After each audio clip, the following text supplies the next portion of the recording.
Assalamualaikum warahmatullahi wabarakatuh. Nama saya Raihan Farestiansyah dari kelas 12 IPA 3 akan melaporkan hasil praktikum korosi. Tujuannya untuk mengetahui faktor-faktor penyebab terjadi korosi dan cara pencegahan terhadap korosi. Landasan teori. Korosi adalah kerusakan atau degradasi logam akibat reaksi dengan lingkungan yang korosif. Korosi dapat juga diartikan sebagai serangan yang merusak logam karena logam bereaksi secara kimia atau elektrokimia dengan lingkungan. Proses perkaratan termasuk proses elektrokimia, di mana logam Fe yang teroksidasi bertindak sebagai anoda dan oksigen yang terlarut dalam air yang ada pada permukaan besi bertindak sebagai katoda. Reaksi perkaratan anoda, Fe menjadi Fe2 ditambah 2 elektron. Untuk katoda, O2 ditambah 2H2O menjadi 4 elektron min ditambah 4 OH. Kerugian besi yang terkena korosi dapat bersifat rapuh. Hal ini menyebabkan apabila besi dipakai sebagai pondasi bangunan atau jembatan. Karena senyawa karat juga membahayakan bagi kesehatan sehingga tidak bisa dipakai sebagai alat-alat masak, industri makanan, farmasi maupun kimia. Faktor penyebab.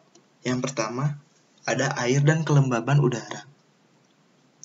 Dilihat dari reaksi yang terjadi pada proses korosi, air merupakan salah satu faktor penting untuk berlangsungnya korosi.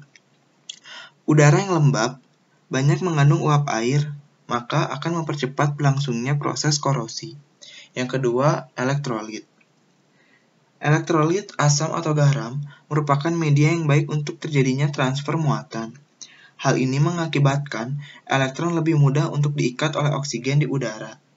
Air hujan banyak mengandung asam, sedangkan air laut banyak mengandung garam. Oleh karena itu, air hujan dan air laut merupakan penyebab korosi yang utama. Yang ketiga, permukaan logam yang tidak rata. Permukaan logam yang tidak rata memudahkan terjadinya kutub-kutub muatan yang akhirnya akan berperan sebagai anoda dan katoda.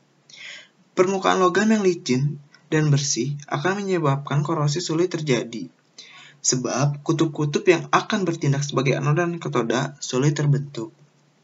Dan yang terakhir, terbentuknya sel elektrokimia.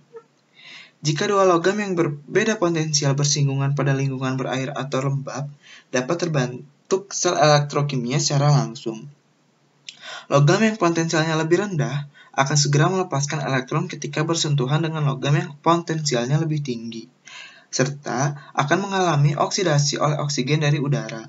Hal tersebut mengakibatkan korosi lebih cepat terjadi pada logam yang potensialnya rendah, sedangkan logam yang potensialnya tinggi justru lebih awet.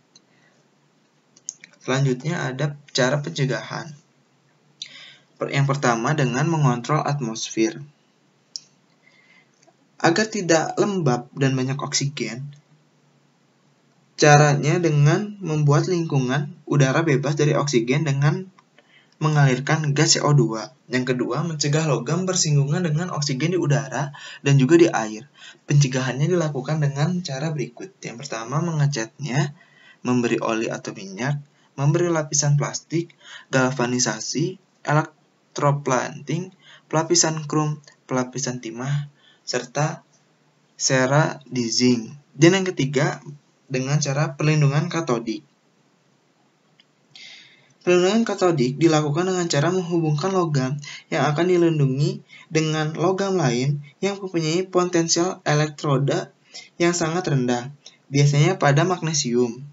Ketika terjadi oksidasi, logam yang dilindungi akan segera menarik elektron dari logam pelindung, sehingga oksidasi akan berlangsung pada logam pelindung tersebut. Oleh karena logam pelindung teroksidasi, maka lama-kelamaan dapat habis dan harus selalu diganti dengan yang baru secara periodik.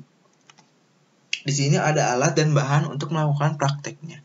Yang pertama ada 4 buah gelas plastik, 4 buah paku yang tidak berkarat, 2 plastik bening dan 2 karet gelang, dan air, lalu larutan cuka.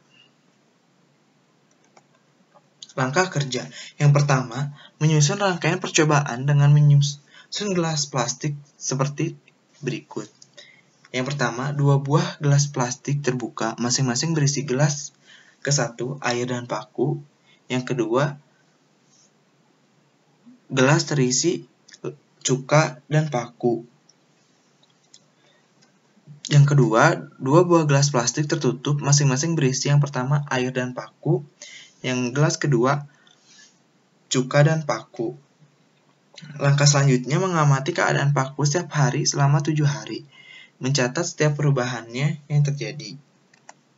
Hasil pengamatan hari pertama, air terbuka dan tertutup. Pada hari pertama, paku belum terjadi perkaratan atau belum terjadi korosi. Sama halnya juga dengan cuka, tertutup dan terbuka. Pada hari pertama, paku belum terjadi perkaratan. Hasil pengamatan hari ketiga, air dan cuka dalam keadaan terbuka.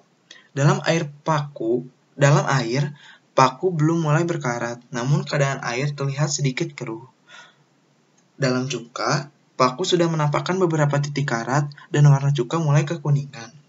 Untuk air dan cuka dalam keadaan tertutup, paku belum juga terjadi pengkaratan, namun terlihat ada embun di sekeliling dinding gelas. Sama halnya dengan cuka, namun dalam cuka warnanya menjadi agak coklat.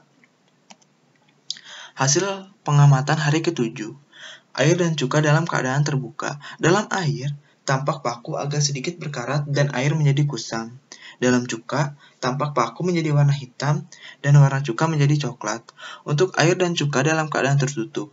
Dalam air, paku tidak berkarat namun tetap di sekeliling dinding gelas terdapat embun dan warna air menjadi keruh. Dalam cuka, paku tidak berkarat namun berubah warna menjadi hitam dan warna cuka berubah menjadi coklat namun tak segelap dalam kondisi gelas yang berisi air dan keadaannya terbuka. Pembahasan.